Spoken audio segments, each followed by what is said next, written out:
자, 언제 돌아오십니까? 예.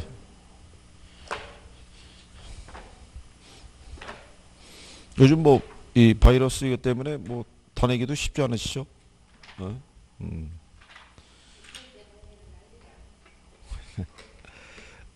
그게 참 쉽지 않은 거죠.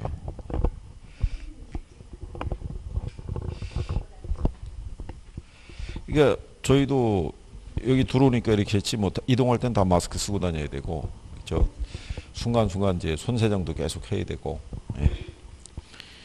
그게 이제 그 어떻게 보면 그 뭐 누가 걸려 있다 그걸 알 수는 없잖아요. 옆에 있는 사람이 그럴지 그게 뭐 전혀 알 수가 없는 거고. 그냥 뭐 별 무리 없이 잘 마무리되기를 바라는 것뿐이죠. 근데 이제 중요한 거는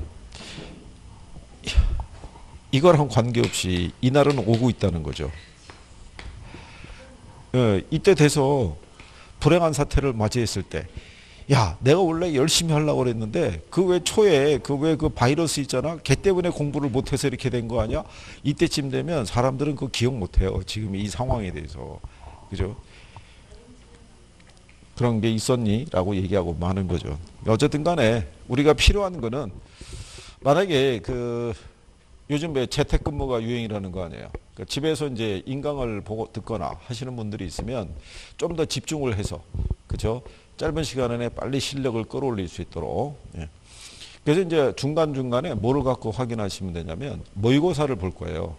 모의고사를 40문제를 풀어보면 전범이거든요.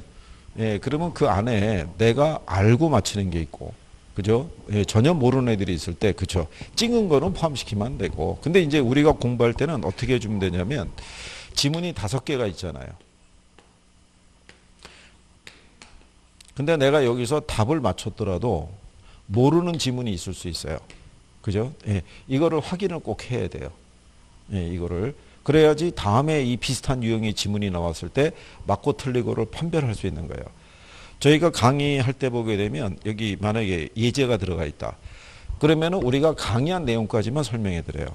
예, 2개 정도 설명했다. 그러면 다음번에 돌아갈 때는 추가로 강의한 애들까지 설명하고 하다 보면 5개 지문이 이제 다 이해가 되는 정도.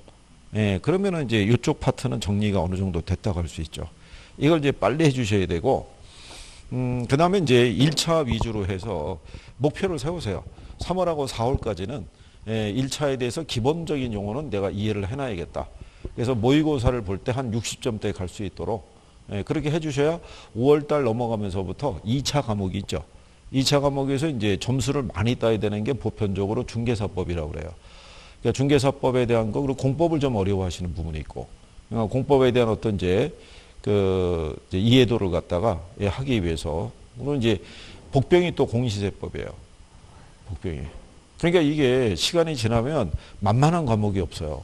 예, 그러니까는 지금서부터 잘 하셔야 돼요. 예?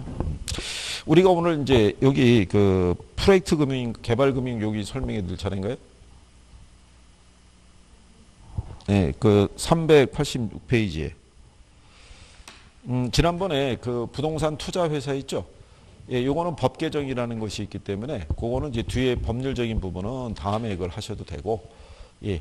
거기 보시면은 이제 프로젝트 이제 개발 금융에서 프로젝트 금융을 중심으로 해서 정리를, 용어를 좀 이해하시면 돼요.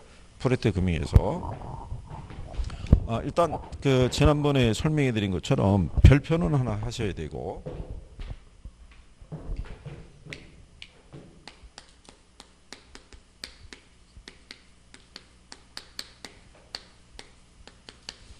자, 우리가 제목에서 알 수 있듯이요. 금융이라는 게 자금 융통인데 이 자금은 여기서부터 융통이 되는 거예요. 이 프로젝트의 기초에서. 예, 그래서 거기 이제 이 프로젝트 금융에 대한 논리를 보시게 되면, 특정 프로젝트로부터 향후 일정한 현금 흐름이 예상이 되는 경우에 사전 계약에 따라 미래에 발생할 현금 흐름과 사업 자체의 자산을 담보로 자금을 조달하는 금융기법이다라고 얘기를 해요. 자, 그래서 우리가 이제 여기 뭐라고 했냐면요. 만약에 H개발이라는 이제 주식회사가 있는데, 얘를 우리가 프로젝트 사업주라고 얘기를 해요. 사업주 명칭을. 그러니까 시험에도 이렇게 나와요. 프로젝트 사업주라고. 예. 요 사업주가 이번에 가령 예를 들어서 김포에서 예, 인천국제공항까지 가는 도로 건설이죠. 도로 건설에 대한 사업권을 갖다가 얘네가 따낸 거예요. 따냈는데 도로를 개설할 때 비용이 한 2조 정도 들어간대요. 이게. 그래서 얘네가 이거를 투자해서 운영을 하고 싶은데 문제는 이제 요 개발회사에 투자했던 투자자나 주주들이 반대하는 거예요. 경기도 안 좋은데 이렇게 막대한 금액을 투자해서 이게 수익이 안 나오면 또 어떻게 할 거냐? 반대할 수도 있잖아요. 그래서 이 프로젝트 사업주가 이 프로젝트 사업을 진행하기 위해서 얘가 별도의 이 회사를 설립을 해요. 얘를. 그래서 가칭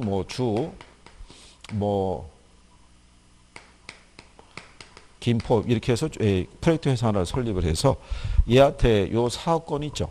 이걸 얘한테 양도해요. 이 회사에게. 그러면 이 사업권은 누가 가지고 있는 거예요?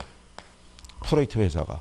대신에 이제 그 대가로 이 사업이 완성이 되고 난 다음에 수익이 발생하면 얘가 이제 그 대가로 지분을 가져가거나 프로젝트 회사에 그래서 이 지분에 따라 나중에 배당을 받는 걸로 해서 이제 권리를 넘겨주는 거죠. 그러면 요 사업에 필요한 자금이 몇 조예요? 2조잖아요. 그러면 얘네가 이 2조에 대한 자금을 누구로부터? 예, 투자자로부터 이 자금을 조달을 하는 거예요. 자금을. 그런데 여기서 얘네한테 양도를 하게 됨으로써 여기 프로젝트 사업자하고 프로젝트 회사는 신용이 분리되는 거예요. 그죠? 요 자금이 만약에 해서 투자자로부터 이 투자를 받을 수도 있고 아니면은 돈을 차입할 수도 있어요, 없어요? 예. 그러면 차입을 하게 되면은 부채가 늘어난 거잖아요. 그 부채의 기록은 여기서만 나타나는 거예요. 여기는 안 나타난다는 거죠. 그래서 그게 거기 교재에 보시면은 특징 중에 하나가 신용 분리라고 해놨죠. 예, 그래서 프로젝트 사업주로부터 독립된 프로젝트 회사가 자금을 조달하고 사업을 수행하기 때문에 프로젝트 회사의 신용하고 프로젝트 사업주의 신용은 서로 분리되는 거예요. 그러니까 여기서 만약에 차입을 했으면은 부채가 조달이 됐으니까 부채 비율이 변할 거 아니에요? 얘는 관계가 없다는 거죠. 예, 그래서 그게 이제 그 밑으로 동그라미 3번에 가면 부의금융 효과라고 있죠. 예, 그게 그거예요. 그것도 기억해야 돼요. 그러니까 여기서 차입을 하더라도 차입에 따른 부채 비율은 이 프로젝트 회사에서만 나타나지 프로젝트 사업주의 대차제 대표에서는 기록이 되지 않는다고 얘기를 해요. 그러게 중간에 보면 비소구금융 또는 제한적 소금융이라고 해놨죠. 그러면 이 프로젝트를 수행했을 때 이게 잘 되면 관계가 없는데 잘못될 수도 있잖아요. 그러면 이게 청산이 들어갈 때는 채권 추심이 들어가면은 여기에서만 끝나는 거예요. 일로는 추심이 안 들어간다는 거죠. 그죠? 그래서 일단 거기 나오는 특징 중에 하나가 뭐가 분리가 돼 있고요. 예, 신용이 분리가 돼 있고 그 다음에 비소구 금융 예, 또는 제한적 소금융이라고 그래요. 그러면 이거는 왜 그러냐면 얘네도 자기만 돈 들어가기는 부담이 크잖아요. 예, 그러니까는 만약의 사태에 대비해서 얘네로 하여금 추가적인 보증이나 이런 걸 이제 요구를 하게 되는 경우예요. 예, 그래서 이런 성격이 있다라는 거. 여기까지는 시험에 나온 거예요. 지문에. 예. 그 다음에 이제 거기 나온 대로 무슨 효과가 있다. 부의 금융 효과. 이 부자가 장부 부자예요. 그러니까는 프로젝트 사업주의 장부에는 기록이 되지 않는다 이런 얘기죠. 예, 그리고 이제 특징 중에 하나가 뭐냐면요. 4번에 보면 뭐가 가능하다. 예, 위험 배분이 가능한 거예요. 그 얘기는 뭐냐면 여기다가 이제 투자하잖아요. 그럼 투자자들은 나중에 수익을 배당을 해야 되겠죠. 청구할 때. 근데 우선순위가 있는 게 있고 후순위가 있다고요. 출제하는 거 크기에 따라서. 그래서 거기에 따라 위험 자체도 어떻게 해야 돼요? 배분이 되는 거예요. 이게. 그래서 왜냐하면 여기다 투자 들어갈 때는요. 지분 이제 투자 들어갈 수가 있고 돈을 빌려주는 개념이 있잖아요. 그럼 지분 투자 들어가면 나중에 이제 그 주식에 대한 부분을 우리가 얘네가 만약에 주식을 발행한다 그러면 우선주가 있고 보통주가 있어요. 그죠? 우선주는 보통주에 앞서서 배당을 받을 수 있는 경우고. 근데 걔네는 의결권은 없죠. 자체가. 다만 이제 배당을 조금 더 받는다는 거고 보통주는 이제 의결권이 있죠. 그러니까 이게 이제 참여할 수 있는 그런 부분이죠. 그런 식으로 해서 위험을 자체로 어떻게 해야 돼요? 예, 그렇죠. 나눠주는 예, 그런 것들이 있다라고 보시면 되겠고. 그 다음에 이제 뭐 하나 알아두시면 되냐면요. 그러니까 이게 실상은요, 되게 복잡한 거예요. 지금 저희가 시험하고 연관이 돼 있으니까 그냥 간단하게 얘기해 드리는 거지 이 자체가 엄청나게 복잡한 거예요. 그래서 예전에는 간단한 논리만 나왔던 거예요. 간단한 논리만. 어떻게 나왔냐면 이 프로젝트 금융으로 자금을 조달하려고 그러면 요 프로젝트 사업주에 신용 있죠. 그 다음에 담보 있죠. 네, 이걸 필요로 하느냐? 이거 필요로 하지 않아요. 예, 프로젝트 사업주에 신용이 낮더라도 프로젝트 자체의 사업성이 좋으면 그걸로 기초해서 자금을 조달하는 방법이에요. 그러니까 주로 이제 이런 걸 냈었는데 지금은 이제 조금 더 구체화하게 나오는 거죠. 어쩔 수 없으니까. 근데 여기서 이제 현금 흐름에 대한 걸 조금 이해하시면은 자, 이렇다는 거예요. 여기 그러면 투자자 있잖아요. 투자자는 투자했으면은 배당을 받아야겠죠. 그럼 그 배당은 뭐로 주냐면 여기 이제 요 도로가 건설이 됐잖아요. 그러면 이 여기서 나오는 도로 사용료 있죠. 그렇죠? 그 사용료가 바로 뭐겠어요? 그게 이제 현금 흐름이에요. 이 현금 흐름을 기초로 해서 요걸 가지고 투자자에게 배당해 줘야 되는데 이거를 프로젝트 회사나 얘가 관리하면은 그죠? 이 돈이 어떻게 흘러가는지를 모를 거 아니에요. 그럼 투자자 입장에서는 불안하겠죠. 그러니까는 여기 있는 요 투자로부터 나오는 현금 흐름이 있죠. 요거를 시공사라든가 얘네가 관리하는 게 아니라 별도의 계정을 두는 거예요. 그거를 우리가 에스크로 어카운트라고 그래요. 그래서 여기 현금 흐름에 보면요. 자, 이렇게 해놨죠. 프로젝트 금융의 담보는 프로젝트의 미래 현금 흐름밖에 없어요. 그렇잖아요. 그러니까 이 현금 흐름을 관리를 해줘야겠죠. 그래서 대상 사업의 독립적인 결제 위탁 계좌라고 그래서 에스크로 어카운트라고 해놨죠. 예, 이거를 둬서 관리하는 거예요. 그죠?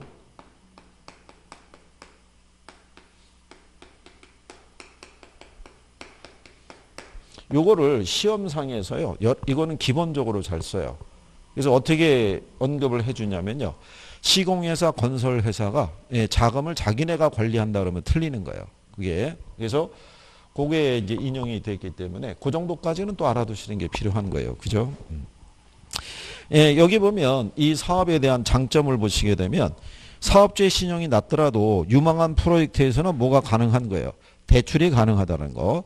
그리고 비소규 금융에 따라 사업 위험이 프로젝트 사업주가 아니라 그렇죠. 이 프로젝트 회사로 전가가 된다는 거. 예. 그래서 이제 그런 부분에 대한 장점이 있는데요. 단점은 뭐냐면 일반적인 대출에 비해서 추진 절차가 상당히 복잡해요. 이게 그래서 고도의 전문성을 필요로 하는 거예요. 이 자체가. 그래서 일반적인 부분에서는 다루기는 좀 쉽지 않은 거죠. 그래서 제가 얘기한 대로 이게 복잡한 내용인 거예요. 이 자체가. 예, 그래서 그리고 이제 거기 5번에 보면요. 그 388페이지에 프로젝트 금융에서 과세 문제라고 있죠. 이거 왜 집어넣냐면 이게 시험에서 거기 하단을 가게 되면 굵은 글씨로 일정한 요건을 갖춘 프로젝트 회사는 법인세 감면을 받을 수 있다고 했죠. 이게 답이었어요. 그 문제에서. 예, 근데 이게 세금 문제가 처음 나온 거예요. 여기서. 근데 우리나라에서는 일정한 요건을 갖추기가 쉽지가 않아요. 현행 법률에서. 예, 그래서 이거 쓰기가 참 어려웠을 텐데 그거를 답으로 유도한 거예요. 그때 틀린 지문으로 막 이런 거 나온 거예요.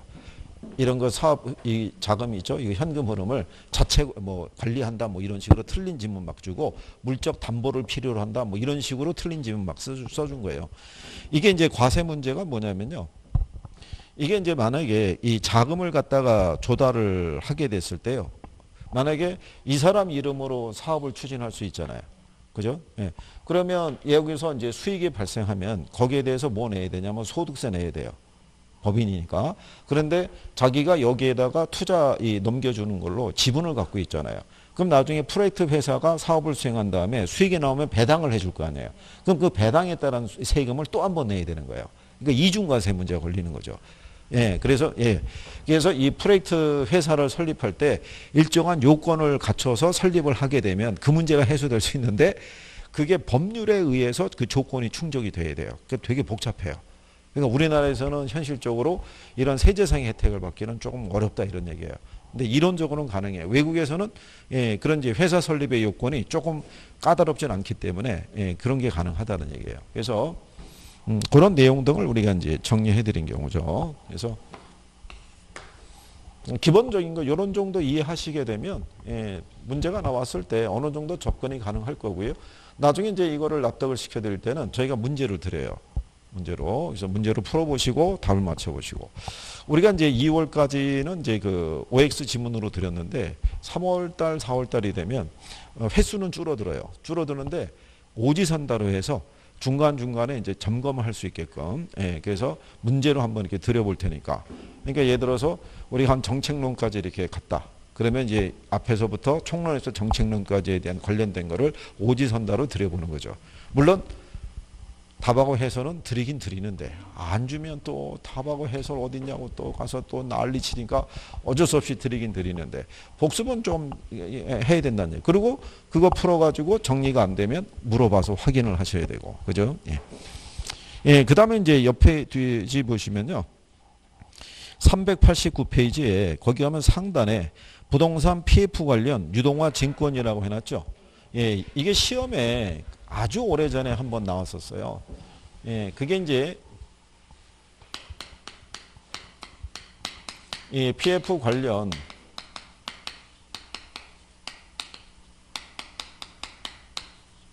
이 PF라는 게 이제 프로젝트 파이낸싱 있죠. 여기랑 관련된 이제 유동화 증권이라고 해서 이게 있어요. PF ABS라는 게 있고요. PF ABCP라는 게 있어요. ABS라고 혹시 기억하시나요? ABS? 이게 자산담보증권이에요. 그죠? 프로젝트 파이낸싱에 기초한 자산담보증권. 그래서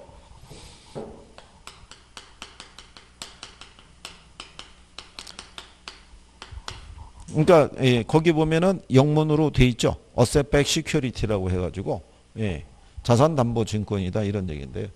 이게 이제 어떤 거냐면 ABS라는 것은요, 사업주가 보유하고 있는 모든 자산의 현금 흐름을 기초로 해서 이 증권을 발행을 할 수 있는 케이스예요.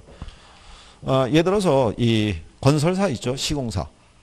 시공사도 ABS를 발행할 수 있어요. 발행할 수 있는데 뭐를 담보로 발행할 수 있냐면 우리가 분양을 하죠. 그럼 선분양을 하게 되면 계약을 하고 난 다음에 몇 회에 걸쳐 가지고 중도금이 들어올 거 아니에요. 그 미래 그건 앞으로 들어올 돈이죠. 그 중도금을 담보로 이걸 발행하는 거예요. 이거를 기초로. 그러니까 상대적으로 얘를 발행하는 건요. 자산 유동화에 관한 법률에 기초해서 발행하는 거예요. 상대적으로 기간이 좀 긴 편이에요. 뭐 3년 또 5년 이렇게 길게. 근데 이제 얘가 만기가 도래하잖아요. 발행했을 때. 3년 만기가 돼서 이제 여기 있는 채권에 대해서 이제 추심이 들어오게 되면은 얘네 입장에서는 아직은 사업이 완성이 안 돼 있고 수익이 발생하지 않는다 그러면은 이거를 주기가 좀 부담스러울 거 아니에요. 그럴 때 얘를 발행하는 거예요. 얘를. 그래서 얘가 자산담보부 기여모험이라고 그래요.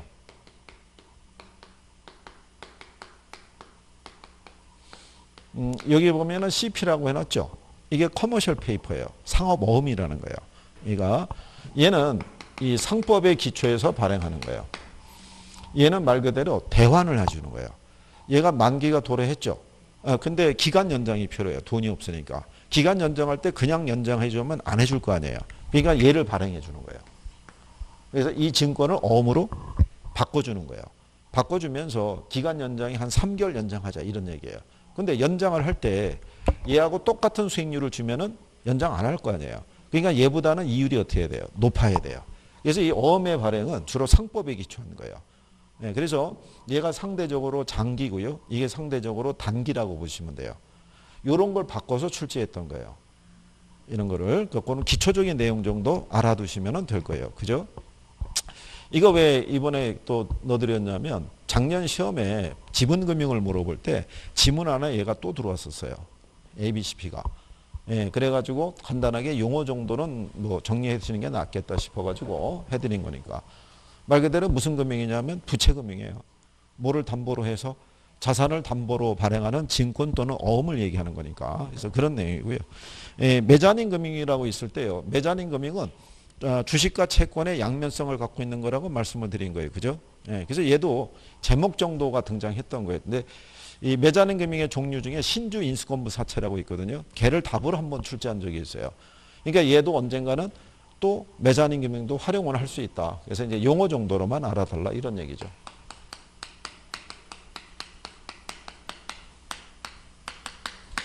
예, 메자닌 금융의 요건은요. 지난번에 것처럼 만약에 S라고 하는 물산이 있는데요.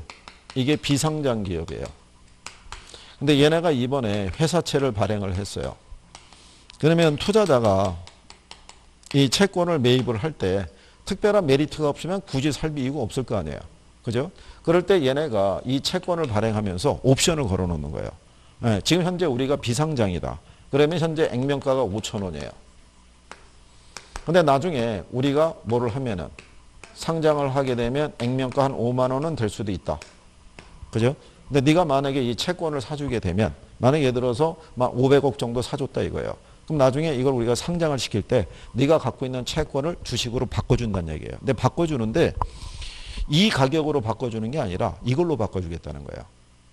주식으로 전환을 해주는데 주식의 가치가 지금 상장해서 주당 5만 원인 가치로 해서 바꿔주는 게 아니고 비상장일 때 5천 원 기준으로 바꿔주겠다는 거예요. 그러면 얘는 막대한 뭐를 거둘 수 있어요. 차익을 기대할 수 있죠. 저기는 주를 나중에 예를 들어서 이런 거잖아요. 얘가 갖고 있는 게 10주예요. 그죠? 근데 요 채권을 사준 게 얼마 정도 샀냐면은 가령 예를 들어서 50만 원어치 사줬어요. 근데 10주 갖고 있는데 얘가 이제 상장이 됐잖아요. 주당 얼마야? 5만 원이에요. 그러면 내가 갖고 있는 이 10주를 여기 있는 이걸로 바꿀 수 있는 거예요. 바꿀 수 있는데 5만 원짜리면 그렇잖아요. 갖고 있는 게 10주밖에 없으니까 이거 하려고 그러면 50만 원 들어가잖아요. 그럼 메리트가 있어요, 없어요? 없잖아요. 그냥 갖고 있는 채권을 그냥 뭐로 바꾸는 것밖에, 주식으로 바꾸는 것밖에 없잖아요. 근데 뭐로 바꿔주면 5천원으로 하게 되면은 10주가 아니죠. 100주를 전환할 수 있는 거죠. 그럼 상대적으로 얘가 그 차익을 기대할 수 있어요, 없어요? 차익을 기대할 수 있다는 거예요. 그래서 두 가지의 양면성을 갖고 있다는 거예요. 그래서 채권을 그냥 주식으로 바꿔주는 게 전환사채. 예, 그러면서 끝나는 게 있고 신주인수권분사채는 조금 더 범위가 넓어요. 예, 이걸 채권으로 바꾸기도 할 수 있고요. 채권 자체는 자기가 보유할 수도 있어요. 그냥 약정한다에 따라 이 주식으로 전환만 할 수 있으면 되는 거죠. 그래서 그런 게 이제 메자닌 금융의 성격이다라고 보시면 될 거예요. 자, 여기까지 하셨고요. 뒤로 넘어가시면 그러니까 결국은 뭐를 조금씩 이해하시면 되냐면 용어를 조금씩 이해할 수 있으시면 돼요. 용어를. 자, 그 다음에 403페이지에 가면요. 개발 및 관리론이라고 있어요. 거기를 한번 또 해보시죠.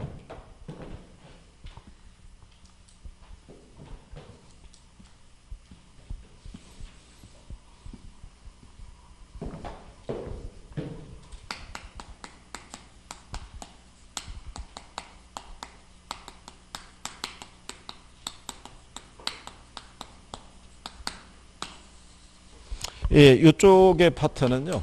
시험 목차가 부동산 이용, 부동산 개발, 그 다음에 부동산 관리, 그 다음에 부동산 마케팅. 단원 구성은 이제 이렇게 되어 있는데요. 부동산 이용은 거의 출제 빈도가 없어요. 부동산 이용은. 예. 이 중에서 그나마 꾸준히 나오는 애가 일단 개발이 있죠. 예, 개발에서 평균적으로 한 2문항 정도가 나오는데 개발을 조금 조심하셔야 할 게 뭐가 있냐면 여러분들이 공법에 가시게 되면 도시개발법이라고 배우시죠. 그 다음에 국토의 계획 및 이용에 관한 국계법 배우시죠. 거기에 관련된 용어를 인용할 수 있는 거예요. 특히 도시개발법상의 용어 있죠. 예, 이런 것들을 활용할 수 있기 때문에 지난번에 말씀을 드렸지만 1차만 공부하는 사람들은 도시개발법에서 용어 나오면 쓰러지는 거예요. 그냥 들은 게 없으니까. 근데 동차를 공부하는 분들은 쉬운 거예요. 근데 그나마도 공부가 부실한 사람은 들었어도 기억이 안 나는 거예요. 그죠? 공법 시간에 선생님이 아주 쉽게 설명을 잘 해줬는데, 그렇잖아요? 우리 공법 선생님 능력 있는 분이잖아요. 쫙 해줬는데 시험장 가서 기억이 안 난다는 건 뭐냐면 공부하다가 2차를 버린 거예요. 중간에 가다가. 그러니까는 그게 기억이 안 나는 거예요. 나중에 시험장에서 나오고 난 다음에 맞아 그때 공법할 때 이거 아주 쉽게 쉬운 거였는데 기억이 안 나면 소용이 없는 거죠. 그렇죠? 작년 배열이 그런 거였어요. 작년에 학계론 문제가 어려운 게 아니었는데 왜 처음 시험 끝나고 일부가 어렵다는 표현을 했냐면 1차만 공부한 사람은 몇 문제가 어려웠을 거예요. 도시개발법상에서 용어 나오고 막 이러니까. 어떻게 얘기하겠어요? 끝나고 난 다음에. 그죠? 그래서 얘가 원래는 한 평균적으로 2문항 나오는데 잠재적으로 이렇게까지도 나올 수 있다는 거예요. 도시개발법상의 용어나 뭐 이런 걸 활용하면서. 그런데 충분히 또 대처해드렸거든요. 그게 이제 뭐 주거환경에 관한 어떤 뭐 정비에 관한 그 법률이라는 게 6개에서 3개로 법이 바뀌었어요. 그게 바뀐 게 한 3년, 해수로 바뀌었으니까 한 3년 정도 된 거예요. 그래서 저희는 그 문제가 재작년에 나올 줄 알았어요. 용어가 바뀌어가지고. 그래가지고 그거를 이제 바뀐 걸 해가지고 이제 예상 문제도 풀고 이렇게 했는데, 그러니까 재작년에 안 나오고 작년에 또 등장한 거예요. 재개발 사업에 대해서. 그죠?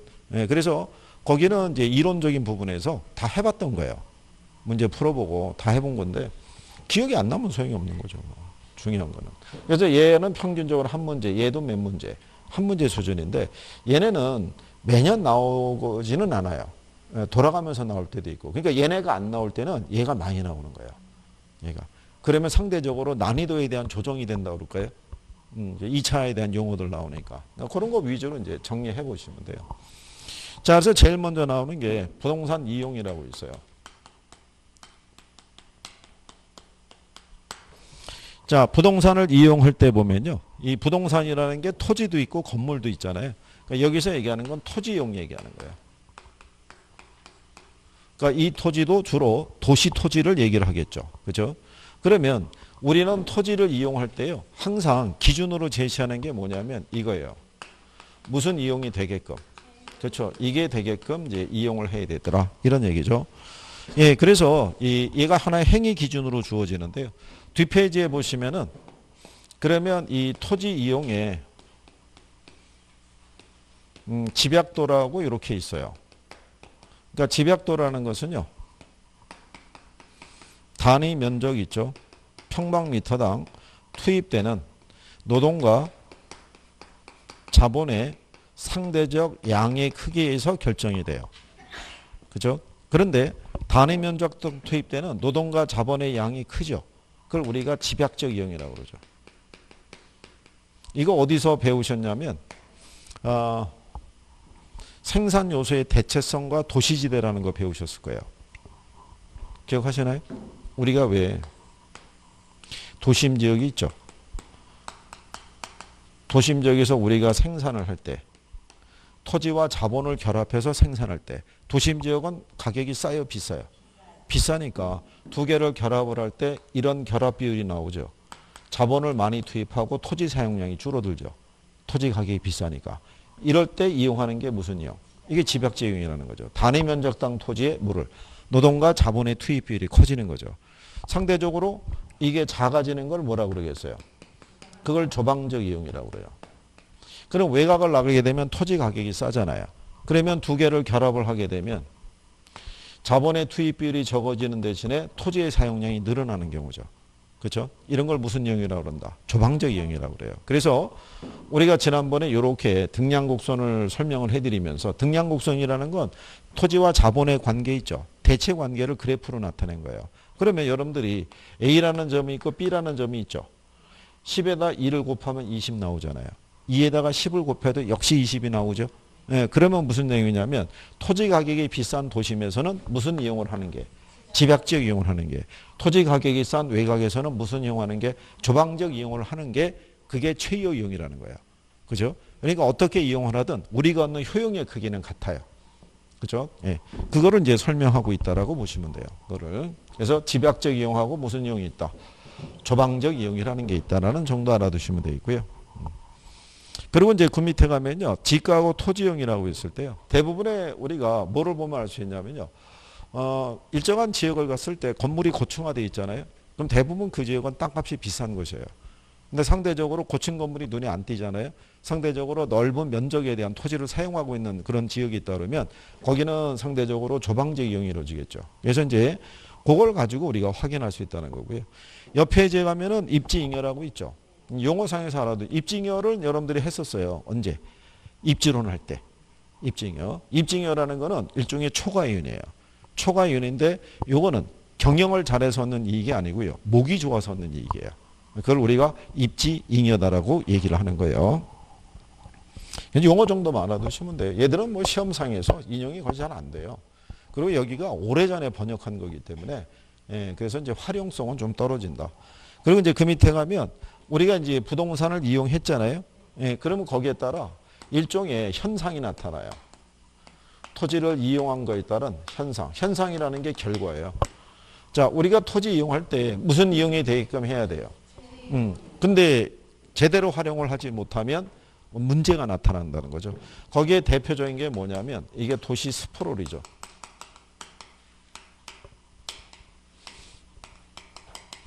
자, 우리가 이 도시 스포롤이라는 건요. 도시가 팽창할 때 있죠. 예, 무계획적, 무분별하게 평면으로, 수평으로 확산되는 거를 뭐라 그런다? 도시 스포롤이라고 그래요. 지난번에 우리가 이렇게 얘기해 드린 거죠. 여기가 서울이라고 가정하게 되면요. 이쪽에 뭐 일산, 뭐 의정부, 그 다음에 인천, 그 다음에 안산, 수원, 성남, 구리, 서울 주변에 이런 위성 도시들이 있어요, 없어요? 이게 도시 스포롤이에요. 뻗어나갔을 때. 왜 도시 스포롤이라고 얘기하냐면 이 중에서 도시 계획을 수립을 해서 만들어진 지역이 별로 없어요. 대부분 예전에 많은 인구가 지방에서 어디로 몰려들었겠어요? 서울로. 그죠? 그러면 왜 서울로 모여들었냐면 서울에 가면 취업이 있죠. 네, 직장도 잡을 수 있고 그 다음에 대학에 좀 좋은 대학 가려고 그러면 어디로 갔어야 됐어요? 서울로. 그러니까 인구가 다 어디로? 서울로 모여드는 거예요. 서울로. 그래서 그때 서울이 이제 중심지로서의 역할을 하는 거죠. 거대한 중심지로서. 그러니까 인구가 많아질 거 아니에요. 근데 그럼 뭐가 올라가게 되면 집값이 오르죠. 왜냐하면 수요가 늘었다고 그래서 갑자기 집을 막 지을 수가 없잖아요. 그 집만 짓는다고 해결이 되는 게 아니라 도로나 상하수도, 전기시설, 학교 뭐 이런 시설이 다 갖춰져야 돼요. 예전에 1970년이 있죠. 이때는 하루에 3,000가구씩 들어왔대요. 밀려 들어왔대요. 그래서 그때 당시에 서울시 공무원들은 하루하루가 전쟁이었다고 그래요. 인구는 그 들어오면은 예를 들어서 왜 주민등록 정리도 하고 막 이래야 되잖아요. 근데 우리 예전에 보면 왜 무허가 주택 뭐 달동네 이런 거 되게 많았잖아요. 그러니까 거기 있는 인구 파악하고 이러는 것도 보통 일이 아니었다는 얘기죠. 그러니까 사람들이 와서 집이 없으니까 어디에 산 그쪽에다가 막 자기들끼리 뭐 판잣집 짓고 막 해갖고 어느 순간에 이런 산봉우리 같은 데가 다 집으로 채워진 거 아니에요. 근데 그렇게 해도 뭐가 부족한 거예요? 집이 부족하죠. 그러니까 그때 집장 사는 양반들이 요 주변에다가 뭐를 짓고 집을 짓고 유인을 한 거죠. 그러면서 광고할 때 뭐라고 그러냐면 시청까지 45분 거리 막 이렇게 해준 거예요. 그죠?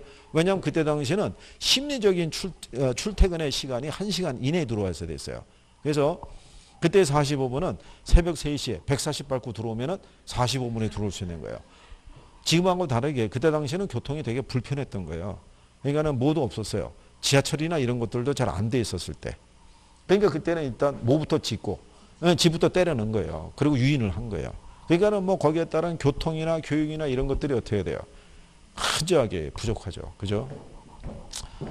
그러니까 지금 뻗어나간 게 전혀 계획이 없는 상태에서 뻗어나간 거예요. 그걸 뭐라 그런다? 도시 스포롤인 거예요. 그래서 얘는 주거지역뿐만이 아니라 상업이나 공업적에서도 이런 현상은 발생할 수 있어요. 왜? 여러분들이 우리 지난번에 동심원 이론에서 배웠잖아요.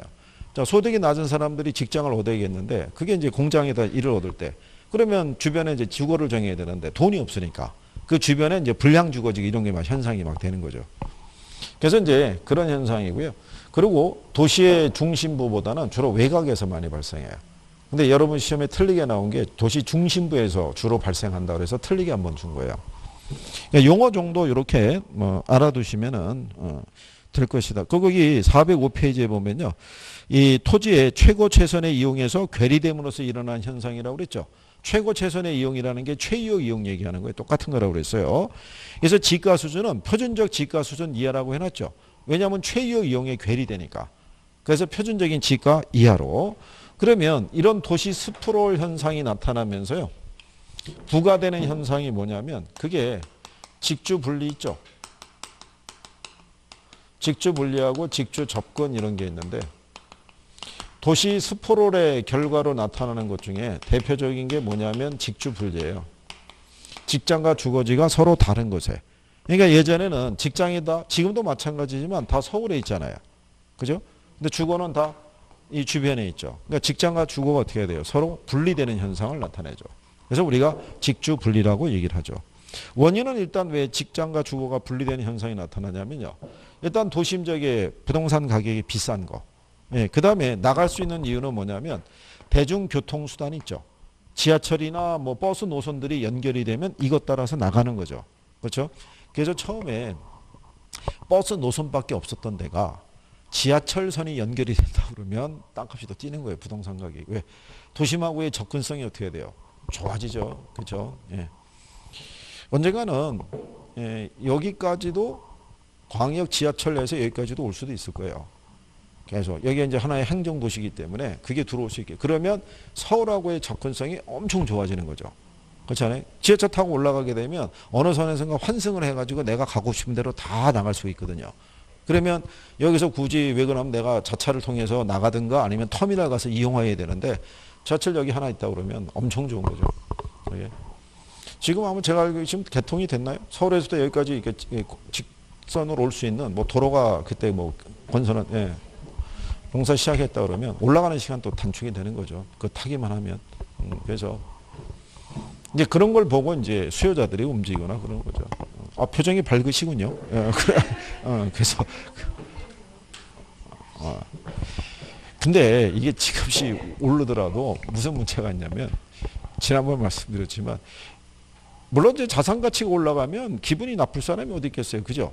근데 중요한 거는 팔고 가려고 할 때 좀 더 밑으로 내려가지 않고서는 차익의 기쁨을 느낄 수는 없다는 얘기죠. 위로 올라가면은 거의 그게 그건데. 그렇잖아요. 그러니까 어쨌든 뭐 그렇다는 얘기죠. 이로 인해서 그 원인은 이제 그런 것들이 있고요. 결과로 나타나는 게 도심 공동화 현상이 있죠. 도넛 현상이라도 그래요. 자, 주간에는 도심에 상주 인구가 많잖아요. 그러니까 밀도가 높았다가 저녁이 되면 이 사람들이 다 집으로 빠지죠. 그러면 도심 한가운데 야간 상주 인구 밀도가 줄어들어요. 그래서 도심 한가운데 구멍이 뻥 뚫린 것 같은. 그러면 도시의 기능이 쇠퇴해요. 왜냐하면 저녁에 9시 이후로는 불이 켜져 있는 데가 없을 거라고요. 왜? 여기 남아있는 사람이 없으니까. 그래서 그런 문제가 나타날 수 있고요. 그 다음에 그 교통체증이 심화된다라고도 얘기를 하죠. 그죠? 그리고 이제 도심 고동이라는 게 있어요. 옆에 이제 가면 상단에 도심 고동이라고 있죠. 그게 뭐냐면 출퇴근 시간에 통행량이 많아지는 거예요. 집중이 되잖아요. 그래서 우리가 왜 수도권에서 TV 딱 틀면은요, 아침에는 주로 뭐가 나오겠어요? 출근할 때 그 교통 어떤 체증 뭐 이런 거. 퇴근할 때도 마찬가지죠. 그게 일시적으로 폭발하는 그런 현상이라고 보시면 되겠고요. 그래서 그런 게 나오고요. 그 다음에 이제 직주 접근이라는 건요, 반대죠. 외곽에 나가 있던 인구가 다시 어디로? 도심으로 들어오는 현상을 얘기를 해요. 그러면 이게 외곽을 나가게 되면요, 얘가 절약이 돼요. 주거비용이. 근데 절약하는 주거비용보다 뭐가 커지면요, 이게 커지면 그러면은 안으로 다시 들어오는 현상이 발생할 수 있어요. 이 어디에도 영향을 많이 받냐면요, 유가 있죠. 기름값이 폭등하잖아요. 그러면 여기 나가 있던 사람들이 이 도심의 이쪽에 경계에 있는 요 주거 지역으로 몰려요. 지하철역이 있는 쪽 전세로 들어오는 거예요. 그게 그렇게 들어올 때 거기 보면 도시 회춘화 현상이라고 있죠. 이게 이제 재건축으로 도심 거주 소득계층이 저소득층에서 중고소득층으로 대체되는 현상이 있죠. 그게 이제 뭐냐면 도시 지역 안에 가게 되면요, 이게 지금 도시 회춘화라고 되어 있잖아요. 왜 지금 회춘화라고 얘기했냐면 지금은 회춘화라는 표현을 안 쓰고 도시 회춘화보다는 도시 재생으로 써요. 도시 재생으로. 근데 거기 보면은 영문상에 젠트리피케이션이라고 해놨죠. 이게 아주 오래전에 이 젠트리피케이션에 대한 적절한 표현이 용어가 번역을 못했던 거예요. 그래서 이거를 부동산 학자가 회춘화라고 번역한 거예요.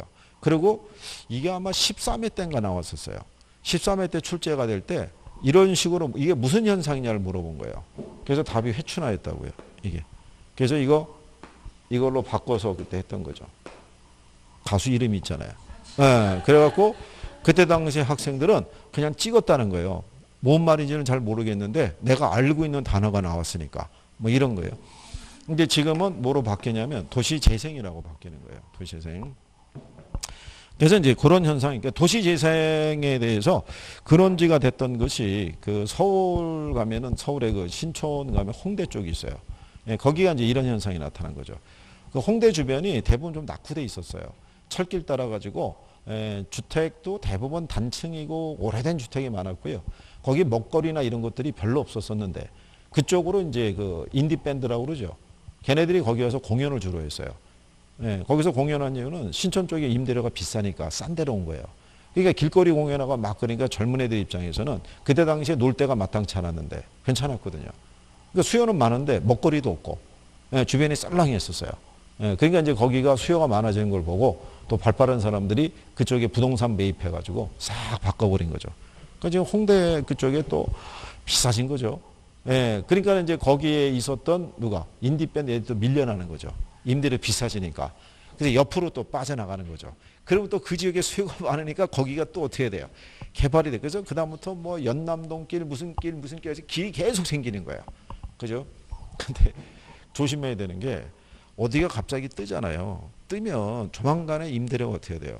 비싸질 거라고요. 그 과정에서 그때 저기 뭐요? 족발집 사장 뭐 운영하던 양반이 건물주 그때 막 예? 망치로 폭행한 사건이 나온 게 그런 거라고요. 그러니까 건물주가 바뀌면서 임대료 어떻게 돼요? 갑자기 1,000만 원대 이상으로 확 올려달라고 그러니까. 그죠? 요즘하고 대비되죠? 요즘 그 대구 쪽인가 그쪽에 임대료 깎아준다는 거잖아요. 건물주들이. 그죠? 예, 그랬더니 또 그 캠페인 나오더군요. 착한 건물주 뭐 이런 거 있잖아요. 그러니까 임대료 안 받거나 깎아주거나 뭐 이런 거. 그러면 그게 주변 건물주들이 또 부담되죠. 저 양반은 깎아준다는데 예, 우리는 왜? 그러니까 대충 보니까 한 3개월간 임대료 한 20% 깎아주거나 안 받거나 뭐 이런 게 있다는 것 같은데 자영업자애들에게는 예, 그 되게 큰 거죠. 임대료를 갖다가 이번 달 임대료 안 받을게 그러면 엄청난 거죠. 그게. 근데 뭐 지금 난리가 아니더군요. 뭐 그게 하루 매출이 뭐 평균적으로 매출이 뭐 한 5, 600 나오던 데가 뭐 하루 매출이 12만 원 뭐 이렇게 줄었으면은 유지가 안 되죠. 그거 한 달 운영하면 쓰러지는 거예요. 이겨낼 수가 없죠. 그게.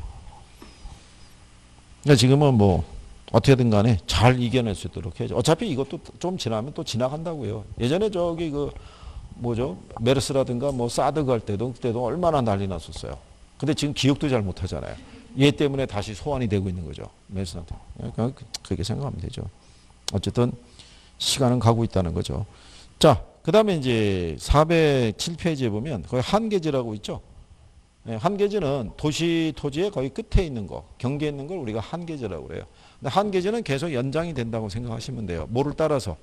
대중교통수단을 따라서 계속 확대된다고 생각하시면 돼요. 자, 그래서 뭐 그런 정도 보시면 되겠고요. 그 밑에 가면 부동산 이제 개발이라고 있어요.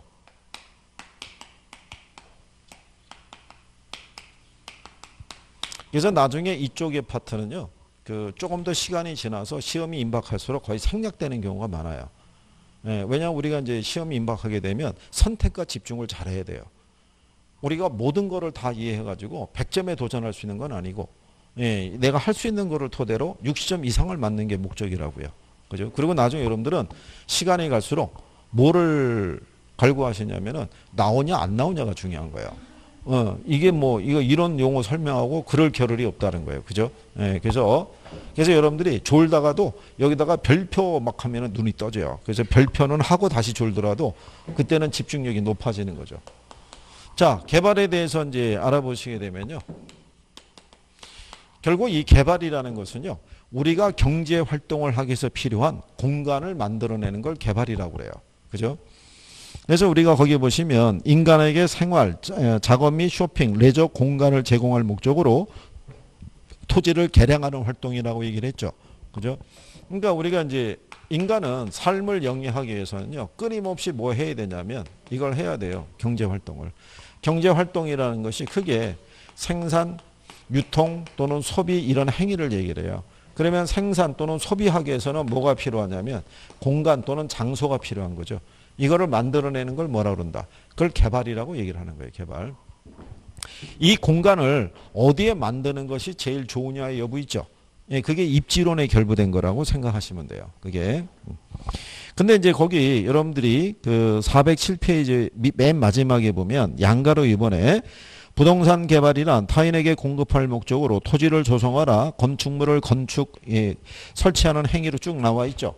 그리고 마지막에 그 뒷페이지 408페이지 위에서 두 번째 줄에 보면 굵은 글씨로 다만 시공을 담당한 행위는 제외한다고 해놨죠. 예, 이게 시험에 인용이 된 거예요. 개발의 정의로. 요거는 법령에 기초한 거예요. 부동산 개발 및 관리 등에 관한 법률이 있죠. 거기 용어상에서 개발이란 이렇게 나온 거예요. 이게 시험에 나온 거예요. 이게 그러니까 결론적으로 뭐냐면 관련 법령에서 사용하는 용어는 출제될 수 있다는 거죠. 그렇죠? 익숙해져. 그럼 여기서 우리가 이제 얘가 다시 활용이 되면은 그게 포인트일 거예요. 시공을 담당하는 행위를 포함한다. 그럼 틀리는 거예요. 시공을 담당하는 행위는 제외하는 거예요. 그거는 건설업에서 하는 거예요. 개발업하고 틀리다는 얘기죠. 그래서 그 내용 정도 개념에서 알아두시면 돼요. 그래서 이 공간을 만들기 위해서는 택지를 조성해야 될 필요가 있잖아요. 그죠? 그리고 거기에다가 뭐를 집어넣는 거, 건축물을 집어넣는 거. 이것도 다 포괄적으로 개발의 범주에 포함이 된다라고 생각하시면 돼요. 자, 그래서 이제 그런 내용이고요. 그 밑에 가면은 개발의 분류에 따라서 정리하시게 되면 개발 주체에 따른 분류 있죠. 예, 그러면 개발 주체는 공적인 주체도 개발 주체가 될 수 있어요. 예, 공용개발 이런 거 할 수 있죠. 공공투자사업. 예, 그런 거 있을 수가 있고요. 그 다음에 이제 그 외관에 따라서는 무형적, 유형적, 복합개발이라는 것도 있어요. 무형적 개발이라는 건요, 물리적 변형은 초래가 안 되는 거예요. 그러니까 토목이라든가 건축 뭐 이런 이게 것이 진행이 되는 게 아니라 용도만 바꿔주는 거예요. 그린벨트를 해제만 해주더라도 그 공간을 우리가 활용할 수 있기 때문에, 그죠? 그것도 개발의 범주에 포함할 수 있다는 거고, 유형적 개발이라는 건 물리적 변형을 초래하는 거예요. 토목 사업이나 이런 것들이 진행이 되는 걸 얘기하는 거다. 그래서 그런 걸 두 개를 합쳐진 것을 우리가 복합 개발 이렇게 되게 돼요. 그리고 거기 중간에 409페이지에 보면 중간 용어에 보면은 현장 자원의수 토지가 있고 상품 자원 토지가 있죠. 현장 자원의수 토지는요, 자연 상태 그대로 존재하는 토지예요. 그래서 이제 여러분들이 왜 도시에 가게 되면 그 409페이지 중간에 있는 거예요. 딱 박스에. 그러니까 이 용어상에서 간단하게 보시면요, 현장 자원의수 토지는 이게 자연 상태로 시장에 존재하고 있는 토지예요. 개발되지 않고. 예. 도시에도 가게 되면요, 여러분들이 오픈 스페이스라고 들어보셨죠? 이게 도시계획을 수립하면요, 일단 녹지 공간부터 먼저 확보하는 거예요. 그리고 나머지를 공간을 갖고 이제 도시계획을 이제 짠다라고 보시면 돼요. 도시가 건전하게 성장하기 위해서는 물론 생산 소비 기능이 갖춘 것도 중요하지만 녹지 공간을 필요로 해요. 왜냐하면 얘가 그냥 뭐 나무만 들어서 있고 별거 아니라고 생각할지 몰라도요, 이게 도시민들에게는 엄청난 무형적인 효과를 가져다 주는 거죠. 지속적인 산소를 공급해 주고요. 뭐 예를 들어서 폭설이라든가 뭐 폭우가 쏟아졌을 때 그걸 막아주는 역할도 하고, 그죠? 또 자연 상태로 존재하면서 이게 하나의 추억도 주는 거예요. 예전에 내가 거기를 가봤었다는 것 있죠. 뭐 이런 거. 그러니까 얘가 무형적인 가치가 되게 큰 거예요. 근데 상품 자원의수 토지는 뭐냐면 얘는 시장에서 대지 조성 등을 거쳐갖고 시장에서 거래되고 있는 애들이 상품 자원이에요. 그래서 우리가 주거용지, 상업용지, 공업용지식으로 거래가 되고 있는 애들. 그래서 예전에 한번 나온 적이 있어요. 얘가 자연 상태고, 얘가 시장에서 활용하고 있다. 왜냐하면 제목이 현장이니까. 그래서 이렇게 바꿔버린 거예요. 착각. 그래서 그때 한번 나오고 안 나온 거예요. 뭐 구별만 하시면 돼요. 그죠? 근데 나중에 한번 생각해 보세요. 시간이 지날수록 뭐가 증가하고요? 소득이 증가하고요. 교육 수준이 높아지죠. 예, 둘 중에 뭐를 선호하겠어요? 현장과 상품이 있으면 얘를 선호하는 거예요. 우리가 왜 돈 있는 분들이 전원 생활을 얘기하죠. 돈이 좀 더 많은, 여러분들 왜 갖고 있는 별장 있잖아요. 이런 거. 그런 거 짓는 이유가, 그죠? 좀 자연에 좀 더 가깝고 거기서 이제 살고 싶다 뭐 이런 거잖아요. 그죠? 그래서 이게 높아질수록 이 부분에 대한 수요가 더 많아질 것이라고 예측을 하는 거죠. 그래서 뭐 그런 용어 정도로 보시면 되겠고요. 그 밑에 가면 이제 부동산 개발의 단계라고 해놨죠. 예, 거기는 이제 별표 하나 하시는 거죠.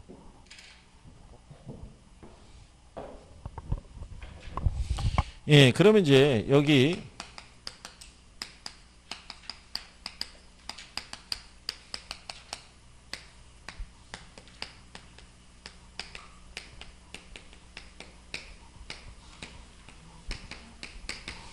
이렇게 해서 이제 우리가 글자를 딴 이유는요, 순서를 두 번 물어봤어요. 순서를, 올바른 순서 있죠. 7개를 물어보고 5개로 압축을 해서도 출제를 한번 했었던 거예요. 그러면 이제 이게 외부 모의고사를 보면은 기초 단계에서는 문제로 활용할 수도 있으니까 이제 순서만 알아두시라는 얘기고요. 제일 먼저 나오는 게 이게 아이디어 단계예요. 그죠? 구상 단계라고 얘기하는데, 모든 우리가 필요했던 공간이 있죠. 예, 이거는 개발업자의 아이디어에서 우리가 필요한 수요를 충족시켜줬다고 생각하시면 돼요. 그죠? 여러분들이 알고 있는 콘도미니엄 아시죠? 예, 콘도미니엄도 개발업자의 아이디어에서 나온 거예요. 걔가 근데 먹혔던 이유가 뭐냐면 이제 예전과 다르게 소득이 늘어난 거예요. 예, 소득이 증가하다 보니까 아주 돈이 많은 사람들이 생겨나고 또 중산층이 있고 저소득층이 있을 때 저소득이 더 많았을 거 아니에요. 근데 이제 여름 휴가 아시죠? 소위 얘기한 대로 바캉스라고 막 이렇게 해가지고 예전에 바캉스라고 그래가지고 이제 이렇게 여름 휴가를 가게 되면 돈이 많은 사람이든 중산층이든 돈이 없는 사람이든 같이 섞인 거예요. 그죠? 그러다 보니까는 이 사람들 입장에서는 불편했던 거예요. 자기들만을 위한 공간, 서비스를 제공받고 싶은데 이게 그런 공간이 없으니까 같이 어울리면서 부대끼면서 있다 보니까 그런 거 싫었던 거예요. 자기들만이 쓸 수 있는 공간. 그런 수요를 눈치를 채고 개발업자가 콘도를 지어서 분양을 한 거예요. 그러면서 컨셉이 잘 맞아떨어진 거예요. 부의 상징. 그렇죠?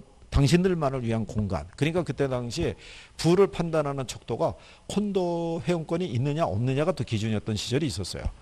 지금은 왜 우리가 피트니스 센터라든가 아니면 골프 이제 클럽 이제 회원권이 있죠. 이런 걸 내는데 예전엔 콘도 기준으로 많이 따졌던 거예요. 이제 그게 이제 구상을 하는 거죠. 그죠? 예. 그러면 아이디어를 짜고 난 다음에 그 다음에 이제 뭐를 하러 가는 거예요. 예. 그러면 여기서는 대략적인 비용 편익 분석을 하는 거예요. 사업성을. 자, 이게 틀림없는 수요는 있을 것 같은데 이게 돈이 될까? 이걸 한번 따져봐야 되잖아요. 그죠? 그래서 여기서 이 예비적 타당성 분석을 할 때요. 경제성 분석을 해요. 돈이 되느냐. 이 경제성 분석은 공공개발에서도 하고요. 아니면 민간개발에서도 둘은 다 하는 거예요. 이 자체가. 공익사업 목적으로 개발을 추진하더라도요. 뭐가 없으면 경제성이 없으면 이걸 줄여서 예타라고 그래요. 모든 공공사업도요. 이걸 거쳐야 돼요. 예타를. 예타를 거쳐서 이게 타당성이 없으면 공공사업도 추진이 안 돼요. 그죠? 그래서 이제 작년인가요? 작년 초에 정부가 지방에다가 공공투자 사업할 때 이거 면제해 준 거예요. 예, 이거를 면제를 했기 때문에 사업이 추진이 된 거예요. 그래서 요즘도 일반 뭐 예를 들어서 도로를 건설하거나 뭐 교통 조건을 개선하거나 투자 들어가죠. 그럼 이거를 거쳐야 돼요. 이게 거쳐서 통과가 되면 그 다음에 사업이 시행이 되는 거예요. 이게. 그래서 여기서 타당성이 없으면 일로 진행이 안 되는 거예요. 원점에서 다시 재검토해야 되는 거예요. 무조건 내려가지는 않는 거죠. 그 다음에 이게 타당성이 있다고 보면 그 다음에 뭐를 부지를 모색하거나 또는 뭐 해야 돼요. 이게 개발 사업의 성패를 결정하는 것 중에 하나가 이거예요. 적합한 부지를 찾을 수 있느냐가 관건이에요. 근데 문제는 토지 소유자가 땅 안 판다고 할 수도 있잖아요. 그럴 때는 이 사람을 설득해서 이 사람도 투자자로 끌어들이든가 아니면 옵션을 걸어놓든가 뭐 이런 식으로 확보가 돼야 돼요. 그러고 난 다음에 타당성 분석을 하죠. 여기서의 예비적 타당성 분석은 대충 하는 거예요. 대략. 전체적인 차원에서. 그러니까 이건 좀 더 구체적으로 한다라고 보시면 돼요. 그래서 여기서는 물리적이라든가 또는 예를 들어서 뭐 법률적이라든가 또는 경제적 타당성 분석을 다 해보는 거예요. 여기는 그냥 전체적인 차원에서 따져본다 그러면 그래서 이런 분석을 다 일일이 했을 때요. 뭐가 제일 중요하냐면 이게 제일 중요해요. 일단 돈이 돼야 돼요. 돈이 안 되면 사업 진행이 안 되는 거예요. 법적으로 아무런 문제가 없고 기술적인 측면에도 아무런 문제가 없어도 돈이 안 되면 사업 추진은 안 돼요. 근데 어느 정도의 문제가 있더라도 이게 확실하다 그러면 우리는 밀어붙여서 한다고요. 그죠? 그 다음에 요게 이제 타당성 분석이 있으면 무슨 단계로 가겠어요? 금융. 그러면 이제 요때 여러분들이 이 금융을 조달하는 거예요. 개발 금융을. 그래서 아까 배웠던 프레이트 금융 있죠. 예, 또는 부동산 투자 회사 이런 걸 통해 가지고 자금을 조달하는 거예요. 그러면 이제 여기서 건설 단계로 들어가면 누구를 선정해서 그렇죠. 시공사를 선정해서 이제 개발이 들어가고 여기 보면은 마케팅이라고 있죠. 예, 요게 이제 순서는 마지막에 있는데 요거는 개발 사업 초기부터 이루어지는 거예요. 마케팅에 대한 기획은. 예, 그래서 그런 면으로 이제 순서가 잡혀 있다. 그러면 여기서 순서 물어봤고요. 그 다음에 마케팅을 물어본 거예요. 마케팅은 여기 개발의 이 단계 중에서 중간 단계에서 시행하는 게 바람직하다. 이렇게 해서 틀리게 한번 준 적이 있고요. 그 다음에 타당성 분석에 보면 물리적, 법률적, 경제적 타당성 분석에서 법률적 타당성 분석이 제일 중요하다. 이렇게 나온 적이 있어요. 뭐가 제일 중요하다는 거예요? 경제적 타당성 분석이 제일 중요하다라고 보시면 돼요. 근데 거기 410페이지에 보면 타당성 분석 단계에서 하단으로 내려가면 굵은 글씨로 되어 있는 것도 있죠. 경제적 타당성을 가장 중시하고요. 그 다음에 양가로 2번에 보면 개발 사업에 대한 타당성 분석 결과가 동일한 경우에도 분석된 사업안은 개발업자에 따라 채택될 수도 있고 그렇지 않을 수도 있다고 했죠. 그게 여러분 시험 지문에 한 2번 나온 거예요. 그게 왜냐하면 개발업자마다 요구하는 수익률의 크기가 다 틀려요. 그러니까 그 개발 사업에서 기대할 수 있는 수익률의 크기가 모든 개발업체의 요구 수익률을 다 충족시켜 줄 수 있는 건 아니란 얘기예요. 예, 그래서 그 내용까지는 여러분들에게 언급을 해드린 거니까. 그래서 이 순서 과정까지 정리하신 거예요. 그래서 잠깐 쉬었다가 옆 페이지에 있는 위험에 대한 거를 해보시죠.